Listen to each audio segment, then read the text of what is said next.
Hi. Tomorrow is the 3-year anniversary of Game 6 against Toronto, your ACL injury elimination. I'm just wondering if you can offer a little perspective on what that day was like for you and to be here 3 years later in a critical Game Yeah, 5 and playing, yeah. at a high level again. Um, well, there's a lot of emotions that day. We came real close to having another opportunity at a three-peat, which hasn't been done since Shaq and Kobe.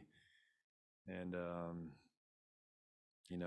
when I hurt my knee, it was kind of uncharted territory for me because I had been able to be consistently present in the lineup my whole career.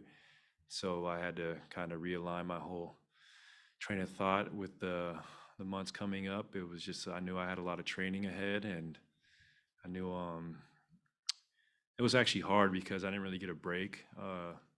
Usually after such a long season, you get a nice summer break, but I had to go straight into rehab, and it was kind of like a long cycle after that, a couple years, and now to be here again, I wouldn't change anything. I'm very grateful, and everything I did from that point led to this. So I would not change a thing. Or on your left? Hi, Clay. Your team talks a lot about playing with necessary force. Mhm. Some games is better than others. I'm curious, as a player, early in the game, how do you know if you're playing with that right force? And if not, what do you do to kind of correct it? Yeah, you can just, um, well, to correct it, that's what the coaching staff is for. They let you know in a very emphatic way. And how do you know? Well, usually when, oh man, well, it's hard to know until you watch the film after, but a good indicator when you're out there is just not letting them get layups or easy wide open looks in the beginning, but making them work to score. That usually means that we're locked in. Davide in the center. Clay, hi, Davide Chinellato with Hi, Clay, Davide Chinellato with Gazzetta. Dang. Davide Chinellato with Gazzetta in Italy. This is your sixth straight finals, or 6 and Mhm. 8 years, depending on how you count it. How much is this routine for you, and how much is, wow, I'm at the finals and playing for a championship? Man, it seems routine, but I just know how special this is. Um, I mean, I'm trying to just be present in everything I do during this time, even this interview, and not look ahead, not even look ahead to tomorrow, but just enjoy this day before the big one tomorrow. And I mean, the NBA Finals is such a cool thing to be a part of. I remember being in Istanbul, Turkey in 2013, doing some stuff in the NBA and waking up real early just to watch it, 3, 4 in the morning. So to realize that these games are broadcast worldwide uh, just reminds you how special it really is. I know when my dad played back in the day, the NBA was not as global. So to be here now and talking to you from Italy or a reporter from China or somebody from Brazil, it's special. Monty in the back. Clay, everybody remembers going back to Annie's question how after you got your knee went injured your knee, you were in the hallway. It looked like you were trying to figure out a way to will yourself back onto the court, and you wanted to keep playing. What was going through your mind, and how was it that you finally realized that okay, this is not going to work? You can't get back out there. Um, well, I never had such a severe injury, so I didn't think it was that serious. I thought I might have sprained something in my knee, but uh, when you're in the championship and you're playing in front of our fans, your adrenaline is so high that you kind of disregard anything that makes sense. And running around on a torn ACL doesn't make very good sense. And I just thought, I don't want to leave these points on the board, man. This is the finals. I'm going to go get this 30 ball.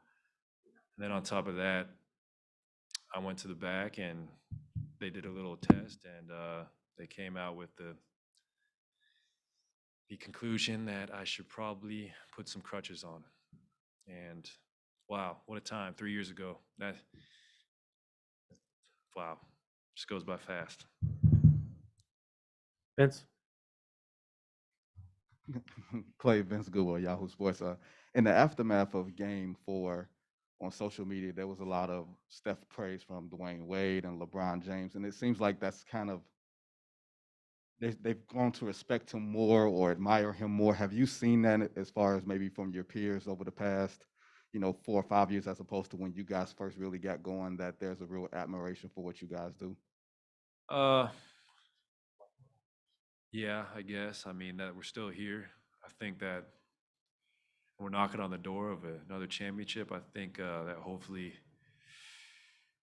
you know, hopefully that gains respect amongst the greats who played, so they know how hard it is to get here year after year. It takes a great toll on your body and even your mind. It takes a lot of mental fortitude to stay hungry and want more and more after so much success. And Steph is the embodiment of that. The man is never satisfied. He just continues to mesmerize the world with his talent. Clay, along those lines, I was going to ask you, what did you learn watching Steph during your time rehabbing, and maybe other things you've learned from being back alongside him now that, after having that perspective, and just how amazing he is year after year? I learned that he's one of the greatest to ever play, and I learned that he can do anything with the basketball in his hands, especially when it pertains to shooting the ball. Right here. Clay, kind of a two-parter. First off, did you know or make the connection that tomorrow would be the 3-year anniversary before Ann asked that question? No, I did not. Do you anticipate you'll take maybe like a special, you talked about really savoring this entire experience being Yeah. present, but will you take a special moment just to appreciate how far you've come over these last 3 years and how hard it's been for you? Maybe for a second, but then when I step on that court, I want to win any means necessary. I don't care how ugly or pretty it is. Let's just win, protect our home court. I'm not gonna sing Kumbaya or anything. I just want to friggin' win. Thank you, Clay. No problem.